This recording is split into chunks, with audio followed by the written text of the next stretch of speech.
Hello everyone, my world and ప్లాన్స్కి స్వాగతం. ఇది చూడండి, ఎగ్ ఫ్రైడ్ రైస్ చేశాను. నా గార్డెన్లో కుండీల్లో నేను ఆనియన్స్ వేశాను. అది స్ప్రింగ్ ఆనియన్స్ వచ్చినాయి. అది చూసి నేను ఫ్రైడ్ రైస్ చేద్దాం అనుకున్నాను. Egg spring onion fried rice.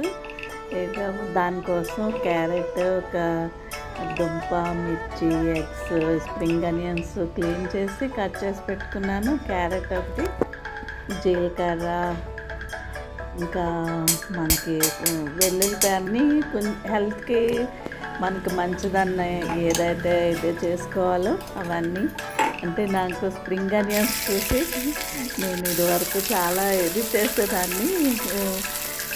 ఆకా noodles అని అన్నీ చాలా బాగా చేసేదాన్ని. కానీ ఇప్పుడు నాకు స్ప్రింగ్ ఆనియన్స్ చూసి నేను ఫ్రైడ్ రైస్ చేద్దామని ఎగ్ ఫ్రైడ్ రైస్ ఐడియా వేసి ఇంకా ఎగ్స్ ఇది అన్నీ కొంచెం బటర్ గీలో ఇలా వేయించేసుకొని ఎగ్ వేసి చాలా అంటే పెప్పర్ కూడా వేసాను నేను. పెప్పర్ పౌడరు ఎక్కువ అంటే మిర్చి వేసాను కనుక పెప్పర్ పౌడర్ వేసి, ఇంకా రైస్ ఉంది, రైస్ వండిన తర్వాత అది వేసి, ఇంకా కొత్తిమీర కూడా అంటే ఎన్ని వేసినా మనకి అంత అన్నంలో కలిసిపోయి చాలా బాగుంటుంది కదా. ఎంత బాగుంది కదా కలర్ఫుల్గా.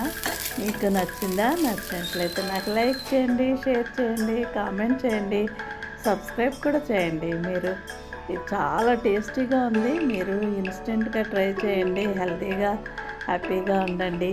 Thank you very much.